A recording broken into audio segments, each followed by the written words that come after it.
Hey, what's going on? Luke here, and tonight is State of Origin Game 2. The Blues looking to wrap up the series. They've got a 1-0 lead going into the game. Can they make it 2-0? I hope so. I think it's going to be a 3-0. I think it's going to be a whitewash. But that's not what we're going to be talking about. We've already done my predictions video. I've already done my preview. Today's video is going over the 5 players to watch going into Game 2. Now, this doesn't necessarily mean that this is going to be the best players. It's more so the most interesting sort of players. Guys who I think could make an impact. Like I said in the Game 1 version of this video, I could easily come out and talk about, James Tedesco, Cameron Munster, Daly Cherry Evans, Nathan Cleary, all those guys. I could talk about them all the time. They're obviously going to be players to watch. But it's about the other guys, sort of the unsung heroes. I know it's hard to talk about considering, Origin and unsung heroes. There's not really many. It's all the superstars of the game. But I thought it'd be fun to take a look at some of the other players that probably won't get talked about a lot, but will still be very important to the game. Now, I just got done talking about players who probably aren't that important and probably won't get talked about a lot. But I feel like this guy actually has been talked about quite a bit. It's Josh Papali'i. He returns to the Queensland side after missing Game 1,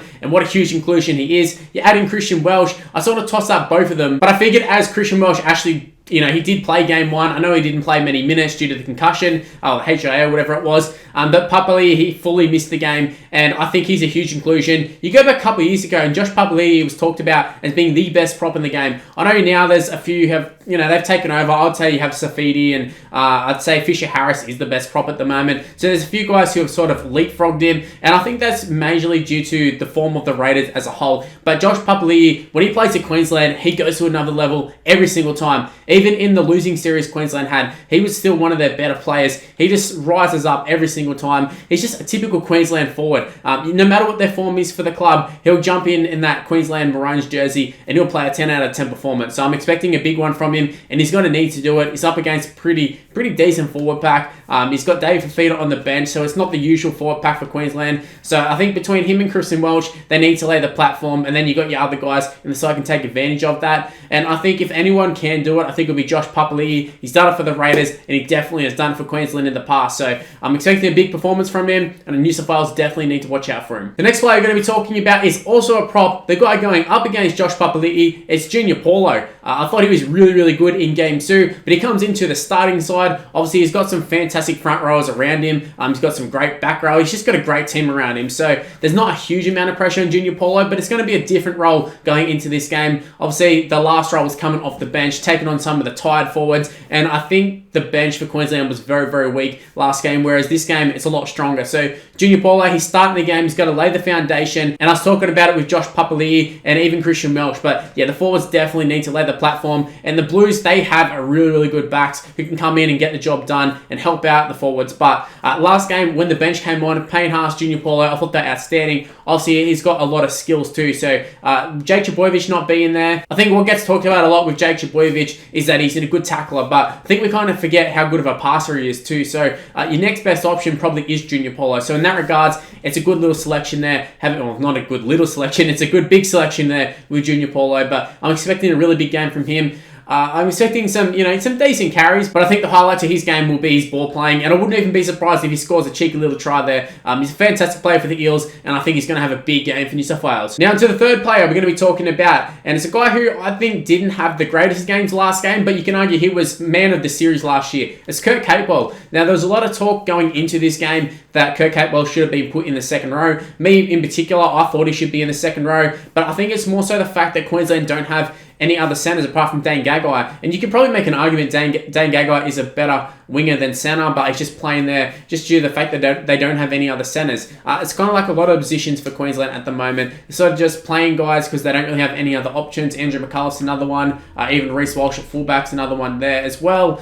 You can even look at the wingers. But Kurt Capewell last year did a fantastic job. Was up against Clint Gutherson though. Obviously, he made him look a fool a couple of times there. And like I said, you can make an argument he should have been the man of the series, and I think he should have been. I honestly think he should have been. He was really good for them. Well, him or Cameron Munster, they're your two options for man of the series last year for me. But yeah, Kurt Capewell, he did fantastic. He's been really good for the Panthers. Obviously, I think he's been an integral part of their rides, probably an underrated part of their rides too, and looking to sign a contract with the Broncos as well. So there's going to be a lot of pressure in him. and also he's playing out of position. And I know he's played a lot of centre. Just got done talking about how good he was last year in the centres, but this year it's a different beast. He's up against Latrell Mitchell, he's up against Tom Trbojevic. I say both of them because both of them have just been roaming around. So you talk about one, you got to talk about the other. They've been so lethal for the Blues in game one, and Kurt Capewell definitely didn't handle it well. I know he ended up going over and he actually did some good stuff, but yeah, just overall, he is a guy who's not a centre, who's playing in the centres and could easily get found out, or maybe he's going to play a game like he did last year.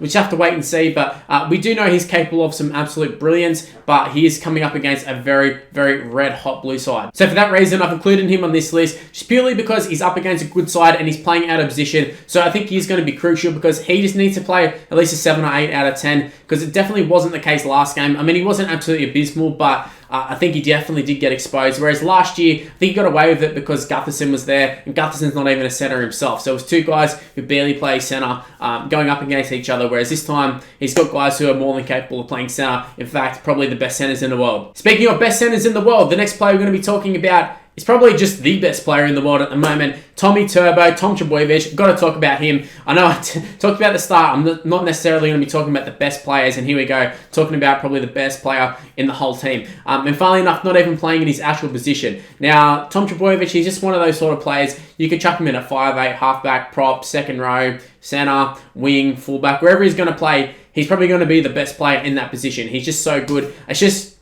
Blues have the luxury of having James Tedesco at fullback, and he's been there and done it, and he's been the best player for the Blues for a number of years. Even Latrell Mitchell is another guy who, probably, could play fullback for New South Wales, but he's got Tommy Turbo, and he's already had James Tedesco in front of him. Even at the Roosters, he couldn't even get a crack at fullback. So he's moved to the Rabbitohs. He's playing at fullback, but he's playing at the centres for New South Wales, and that's exactly what Tom Trbojevic does. And both of them have been given a license to roam, but more in particular, Tommy Turbo. And we've seen how much of the influence he's had on the Manly side. They went from literally being like a wooden spoon contender, and he comes back into the side. He lifts the spirits, he lifts the confidence, and we've just seen how good they were. Just look back to the last game that they literally played. He just absolutely dominated, and the Manly side, they all get that confidence, and I think the same thing happens for New South Wales as well. Last year he didn't play, and I don't think it's any coincidence that New South Wales ended up losing the series and just played absolutely terrible. I think Tom Trbojevic is just one of those sort of guys who he's so competitive and he's so good, and it seemed like now all of a sudden he knew he was good and he knew he was bigger than a lot of the other guys, but now he's just going,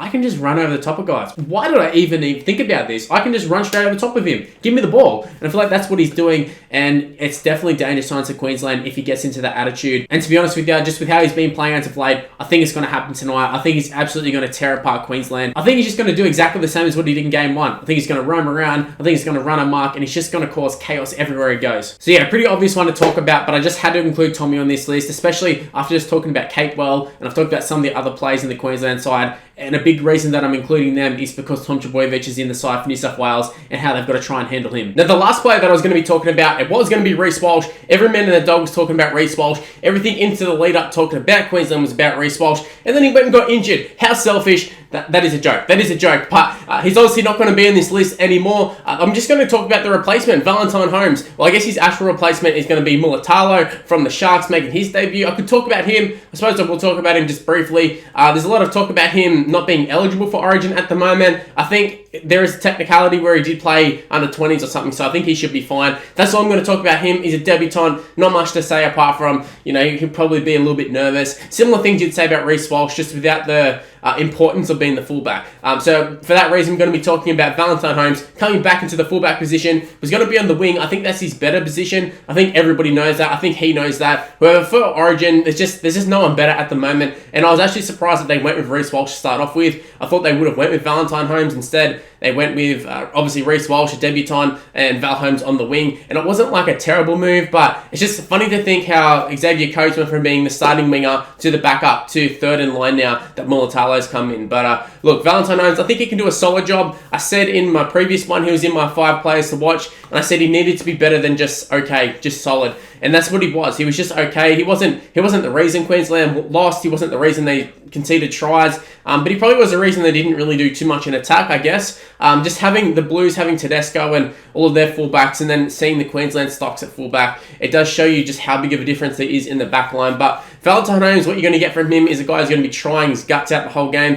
He's going to run the ball hard. He's going to be fairly safe under the high ball, but he just doesn't have any X factor about him anymore. And I think that's going to be a bit of a worry for Queensland. I think he can do a solid job if the rest of the side gets going, but I don't see it happening. And I think he's going to be a bit of a liability. And I sat here and I was going to talk about Reece Walsh being somewhat of a liability, but I think Valentine Holmes is even more of a liability. At least Reece Walsh, he's got the attack down. Defense isn't there, but the attack is. Valentine Holmes, his defense is okay, like it's not fantastic, but the attack just isn't there either at the moment. So, look, he is finding his feet for the Cowboys. He's playing a lot better. Obviously, he's very, very fast. Get him in open space. He can be quite damaging. He's a great finisher. But just in terms of what Queensland are going to need, they need an absolute X factor. For me, I think the best move for them is to move Karen Munster at fullback and then have Ben Hunt in the halves. But that's just me. I don't know about you guys, but that's just me. But yeah, Valentine Holmes, I don't look at him in the side and say, oh yeah, he shouldn't be there. He shouldn't be at fullback, just purely because there's no one else. But yeah, just for Val Holmes, all eyes are going to be on him because he's a last-minute switch, and I suppose that does work into his favour to a degree, because I guess all the game plan would have been around Reece Walsh. What's he going to do with the ball? How can we expose him in attack? That sort of stuff. Whereas Valentine Holmes, he can just slot in, play the position he's already played multiple times, and not have all the eyes on him throughout the whole week. He can just go in there sort of under the radar, play fullback, maybe do a decent job. But yeah, I just had to throw him on this list purely because I had Reece Walsh in here, so had to pick his replacement. Anyways, that's where I'm going to end this video. Honestly, I think New South Wales are going to win this one. I've already done my predictions and did my preview for the full game, so go ahead and check that out. But yeah, just in short, I do think New South Wales are going to win this one, but I think it is going to be an entertaining game, and hopefully this was an entertaining video. If you happen to enjoy it, make sure you go ahead and smash the like button and subscribe to the channel if you're new around here. Also, make sure to use the notification bell. Super important in terms of you actually seeing these videos. Don't rely on the sub boxes. Use the notification bell and never miss any of my videos. Also, give me a follow on social media. It's on the screen right now. It's Mr. Luke and YT for the most part. It's Mr. Luke just for Facebook, but for everything else, it's Mr. Luke and YT. So go ahead, give me a follow, give me a like, do all that sort of stuff. And obviously, State of Origin is tonight. I'm super excited. I'm sure you are. Look, just may the best team win. I think it's going to be New South Wales, but hey, hopefully Queensland make it a competitive one. And you know what? They might even pull off an upset. Who knows? Anyways, it's our end in this one. I'll see you for the next one. See yous.